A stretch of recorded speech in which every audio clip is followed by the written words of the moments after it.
that's quite topical, actually, because I wanted to show you this video for fun. This is a discovery that was made by the European Southern Observatory, which is also the UK take part in. It's a discovery that was made last year. We found that there is a solar system around our nearest neighbouring star. So Alpha Centauri, which you can see very brightly in the southern hemisphere, is only 4 light years away. It's not that far. You can imagine going there. And just before Christmas, it was announced that we found an Earth-sized rocky planet around one of the stars in the Alpha Centauri system. It's actually a triple star system, in itself a fascinating place. So what we're beginning to find now are solar systems around all the nearby star systems, and we're beginning to think that perhaps solar systems are common around virtually every star you can see in the sky. The SKA could detect the airport radar on any planet within 50 light years of Earth. It is so sensitive. So it's going to have an unprecedented reach at looking for radio signals from other civilizations, as well as the signs of the building blocks, the biochemical building blocks of life around a vast array of solar systems out there in the universe. Tremendously exciting project, run, the construction of it, the design of it being run from Jodrell Bank, being run from Manchester. That's an artist's impression of what that Earth-like planet might look like around this sun-like star called Alpha Centauri b. So that's radio astronomy, incredibly exciting project. I do want to mention several other projects, including graphene, but I just want to point out that these are just recent investments, infrastructure and research investments the University of Manchester has won, just to show you again, to emphasize that we're on that trajectory into the top 25 by 2020. We have a huge investment from BP, the International Centre for Advanced Materials. And I thought I'd just read you what BP said about that on their website. It's a beautiful description. The BP ICAM, as it's called, it's modelled on a hub and spoke structure, with the hub located within the University of Manchester's Faculty of Engineering and Physical Sciences, which has core strengths in materials, engineering characterization, collaborative working, and a track record of delivering breakthrough research and engineering applications that can be deployed in the real world. And I particularly like this, the spokes, right? Are the University of Cambridge, Imperial College London, and the University of Illinois at Urbana-Champaign. So it's a testament, again, to the excellence in these areas of the University of Manchester. The fact that the centre of BP's investment is in Manchester, 64 million coming in there. New building, new academic posts to run their research into new materials, because Manchester's world leader and excellent. Of course, the National Graphene Institute, which I'm going to mention in a minute. We have a new cancer building, 13 million investment, data services. You can read them off there. Large investments. These are just the recent investments. Graphene, you've probably heard a lot about graphene. It's a fascinating thing. This image here is a picture of graphene. It's an interesting material with fascinating properties because it is, strictly speaking, two-dimensional.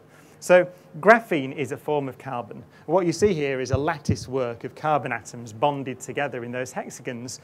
From school, you might remember that looks a bit like graphite. Graphite is sheets of this piled up and bonded together.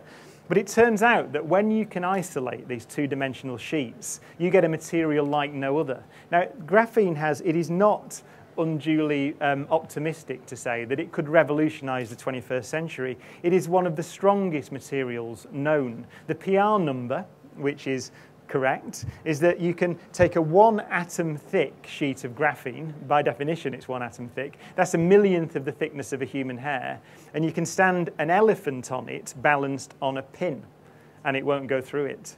So what we're imagining now are things like aircraft made of graphene composites. You're putting graphene into plastics. Again, a PR number, but a very beautiful one, is if you built a 747 out of graphene composites and fueled it up to fly to Japan, then the fuel would weigh more than the 747 if you built it as strong as the 747 is now. So a tremendously structurally well, the structural possibilities are endless.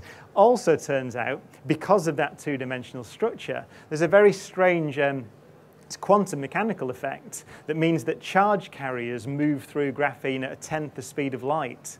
It is incredibly fast, and it's because of the two-dimensional structure. That means that already people are building transistors that are faster than anything you can build out of silicon in principle.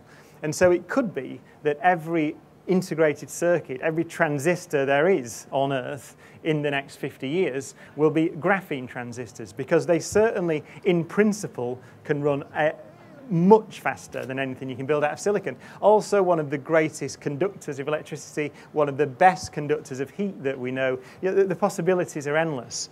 Discovered famously in Manchester well, just a few years ago, and the Nobel Prize is, of course, awarded to Kostya and Andrei 2 years ago now. So graphene is fascinating. The fact that the industrial applications are now being taken seriously, knowledge transfer is being taken seriously, and this building, which I believe some of you saw this morning, has been invested in. The government have put up half the money is coming from the private sector. The idea of the building, the architecture of the building, is that the researchers and the industrialists sit together.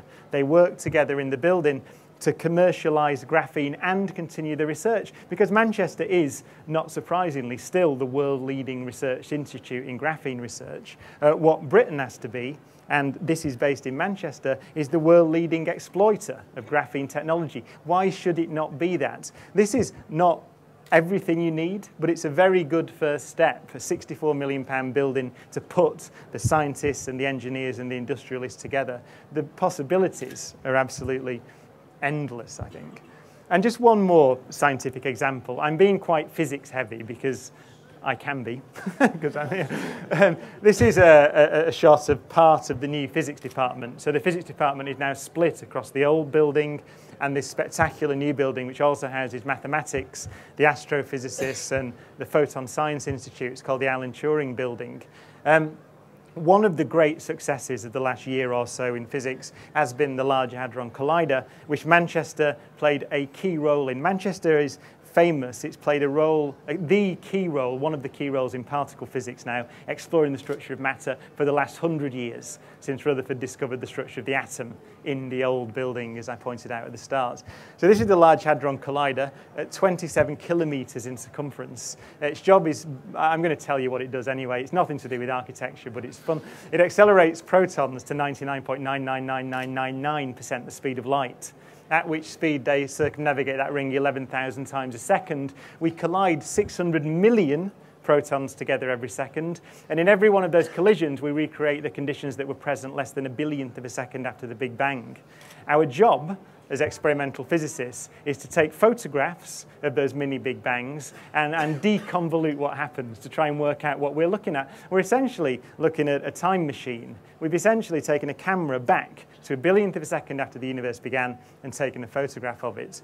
The way we take the photographs are with detectors. They are cameras, but this one is a big camera. It's 44 meters wide, 22 meters in diameter, 7,000 tons of digital electronics and camera. You can see some little people actually at the bottom, if you notice. I've got my little thing there.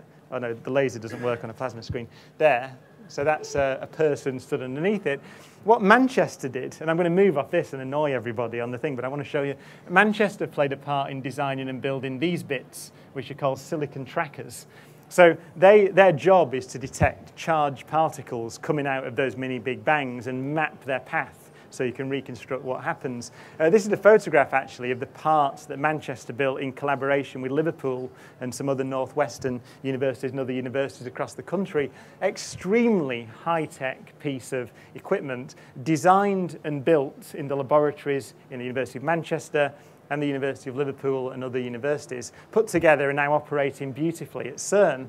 And what you will have seen in the news is CERN has achieved the thing it was built to achieve in part, which is to confirm a theory, a bizarre theory, that was put forward in the 1960s by a physicist, a Scottish physicist called Peter Higgs, which says that the universe is full of a field called a Higgs field. So rammed full of it. So everywhere, in every piece of space in this room, inside your head, and in every bit of space out to the edge of the observable universe, there are Higgs particles crammed into the vacuum of empty space. They condensed out around a billionth of a second after the Big Bang. They're still there to this day, and you are here. you have substance. At the most basic level, your fundamental subatomic building blocks have mass because they're interacting with those Higgs particles in the vacuum. Bizarre theory. By the way, one of the strange things about it is if you ask how much energy is there locked up in every cubic meter of space in the Higgs field, it turns out it's more energy than the sun outputs in 1,000 years, which is a problem because that should blow the universe apart, and it doesn't. One of the great problems in physics. But what we've discovered is that's correct. We discovered the Higgs particles. There's a picture of one of them, probably. So you can't say for certain which particular collision produces the Higgs particles, but we've discovered those. We know that theory is now true. This is almost certainly one of them. And those tracks are new particles being created in this mini Big Bang collision. And those pictures of those tracks were taken, or some of them were taken, by the silicon detectors, the CCDs essentially, like the CCDs in your camera, built and assembled at Manchester and transferred to CERN. So we've always been world leading that detector technology. I should say, by the way, that detector technology is now spun out into medical imaging. So that technology came from particle physics. We've also got the Daresbury lab, which is a tremendously important laboratory, which is looking at not only medical imaging, but also at using particle accelerators for medical treatment, for cancer treatments. Again, University of Manchester, very active in that. The Cockcroft Accelerator Institute, world-leading particle accelerator institute. University of Manchester, part of that, as is Liverpool.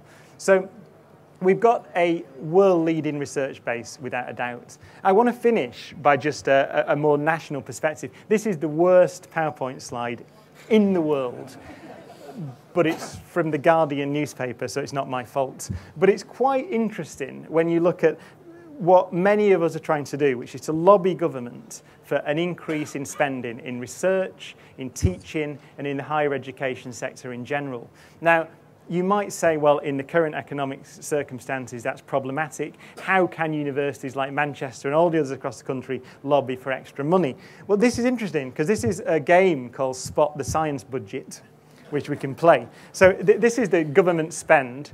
Each one of these circles has an area in proportion to the level of spend. So the total spend in 2010-11 was 691 billion, just under 700 billion. As you can see, a large fraction of it was the Department for Work and Pensions, the benefit spending, 152 billion, Department of Health, 105 billion. The research, but the science budget is that blob, which is about 5 billion or so. And actually, the whole of the higher and further education sector is here, about 18 billion, universities spending about 14 billion. That's dropped now because of tuition fees. But in total, if you add the whole lot up, then you find a figure of something like 20, 21 billion, depending on how you count tuition fees, which is the cost of our higher education sector, of our universities, and of our research sector. So all the research at CERN, European Space Agency, medical research, arts and humanities research, engineering, the lot is contained in this blob here. I mean, the whole department for business, innovation and skills is this little blob, about 24 billion. So it's not unreasonable to start asking what would happen to the British economy if we decided to begin to increase that. A lot of people are making an argument now that we should be looking, as Germany is, and as the US is, and as India is, and as China is, at a plan of increasing spend on R&D and therefore an increase in spend on universities over the next 10 years. We spend less on R&D in our economy than virtually any of our competitors, any of the G20 economies, and yet we're the most efficient. We have, by many measures, the second best higher education sector in the world, by far the most efficient. We have universities that are priceless, so the foundation is there. So I think it's not unreasonable, and I think it's not actually, you don't have to be terribly optimistic to think that there can be an increase in this spend. That's what a lot of us are lobbying for, and a lot of us think we're going to achieve that. And if that's the case, then Manchester is clearly one of the places that can expect to benefit from that increased spend. We need more people through in higher education, we need more PhD students in the economy, and we need more R&D spend. Manchester's picking it up already with things like the BP investment and the Graphene Institute, perfectly placed to pick up more of that increased spend when it comes along.